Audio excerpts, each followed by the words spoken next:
Okay, so finally, how long were you in Vietnam before you created UPP? I was here for a year. Uh-huh. I had thought about it before that year. I'd been thinking about UPP maybe for 5-6 months before I actually started it. Well, that's when I met you, right? That same time. Yeah. It would have been around the same time at the place that we call DMZ. Yes, at that place. At the special place. The place that was special. Yeah, so for me it's an amazing story, Nick. I have to show you one day, but when I was on the plane from Bali to Hanoi, which is the first time I came to Vietnam, I was writing a journal at the time, my travel journal. And in the journal, I said that I felt like something special was supposed to happen here, but I wasn't sure what it was. Nice. Crazy. And I felt like something was pulling me to be here. I literally said those words. So, I mean, I'm just paraphrasing here. Now this sounds like law of attraction. Yes. Or like manifestation or something. For sure. And I didn't realize I was manifesting something here. Cool. No, but it's creepy for me. It's eerie. I felt like I was supposed to be here for some reason, but I didn't know what. And I said that I'm supposed to be here, but I don't know why. That's how I feel about going home right now.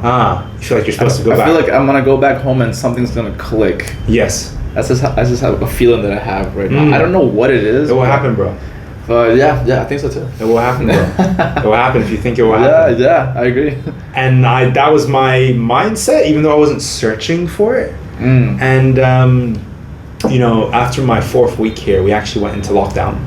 I think 4th or 5th week. So I came around that time. Oh, the first lockdown. The mini lockdown. The mini one, yeah. It was only for a month. A month and a half, something like that. That was because of Buddha Bar. Yes. Because of Buddha Bar.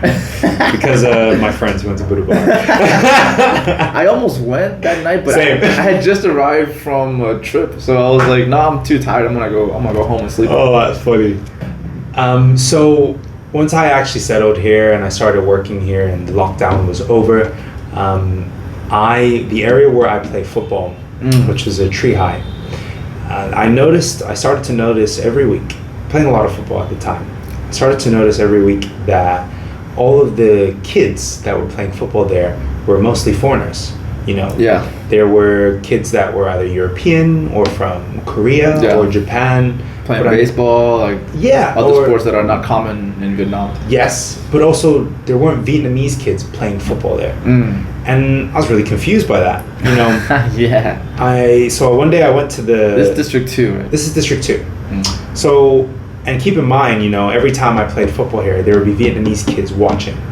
So I started to meet the kids that were living around this pitch. So to paint a picture of Tree High, it's a very nice facility, multiple football pitches in the middle of a Vietnamese neighborhood. Okay? But I noticed that the kids from that neighborhood were not playing on the football pitch. So that was starting to bother me a little bit.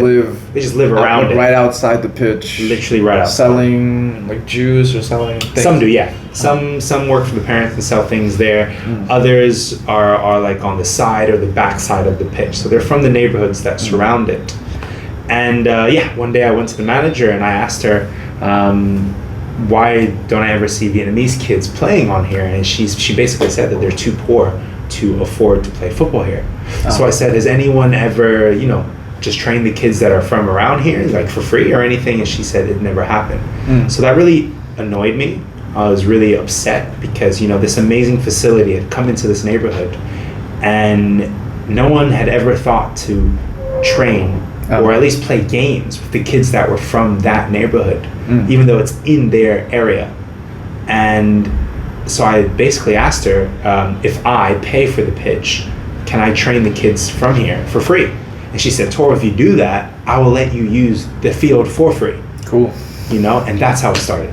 It was UPP at the beginning was I just wanted to train some kids how to play football because I was pissed off that they weren't given that opportunity. No one had thought in all these years to just, maybe the kids that are from here would like to play football as well. And they're always watching, but they were never playing. And that was the beginning of UPP. Once we started to get to know the kids, we learned that some of them weren't in school. We learned that some of them were working already, even though they're only 8, 9, 10 years old. And that's when we started to think about ways that we could help them more. So football then turned into English classes as well as football. I'm just going to summarize everything because the story is very long. Sure.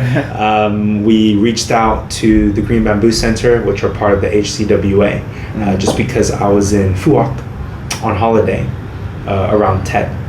And this girl heard about what I was doing with the kids at Tree High. She's like, "Oh, you should help out the Green Bamboo Center kids. They're looking for English-speaking teachers for their English classes." So that's how that connection was first made. Awesome. I had a meeting with them, and immediately they were like, "Oh my gosh, yes, we need your help." To paint a picture about the Green Bamboo Center, it's this awesome project run by the HCWA, which help disadvantaged kids from around Ho Chi Minh City. And at the time, they were providing English classes for free for kids, but none of the English teachers were native English speakers. So it was Vietnamese people or volunteers who were teaching these kids English, which was fine. But many of them struggled with the accent and other things, especially because they were only volunteers offering their free time. So that is how we made that connection. And all of a sudden, we were teaching English classes twice a week, which you have taught as well. And we got foreigners to come to these classes and teach Vietnamese kids for free. And that was that project as well. Awesome. So all of a sudden, we were doing football once or twice a week, as well as English classes twice a week. And that is not what the plan was. But opportunities just kept coming my way, and I couldn't let them down. I actually felt like we could make a difference, and we did. I keep imagining like taking the UPP kids, like the football team, to go play abroad, like play in Japan or play awesome. in Thailand. I would start somewhere in Asia and then spread out a little bit more. Amazing. I would love to do that. Dude, that'd be awesome. Let's do it. Let's do it. Let's manifest. I guess the only thing would be the passports, right? They don't have passports. All right, but I wonder how hard is it to get that? No, should be. If we planned it in advance, I'm sure we could do that. I'm trying to manifest that to happen, and also a UPP bus, like a shuttle. A shuttle bus. So you can stop calling Grab. Oh man, just please. have a bus to come, just like that has UPP logo on the side. Yeah, pick up the kids. Pick them up, yeah. Because Grab is not so consistent sometimes. No, not consistent, not cheap. It's wasted time as well. Sometimes it happens, yeah. Yeah, we've wasted time. Yeah. Where can people find more information about UPP online? Because now everyone is on their phones all day anyways. Yes, they are. I mean, luckily, you can find us on Instagram and Facebook at UPP Global. I'll put the links here. Put the links here. Thank you. Yeah, at UPP Global. For Instagram and Facebook, UPP TV, YouTube will be coming out very soon. Awesome. Literally in the next week. So look out for that. Cool. As well as our Patreon. So if people want to join the community and actually contribute monthly to the project. So people can contribute monthly. There's 3 different ways to do that. And be part of the project, get specific and special updates about the project, and be part of this community that we are building. You can do that through our Patreon as well. Or if you just want to learn more about us, we have our website as well, which is upglobal.org. Ching, right here. Upglobal.org, yeah. Awesome. Yeah, guys, please check them out. We both volunteer there with many other great people. And any support is appreciated. Yeah. Yes, it is.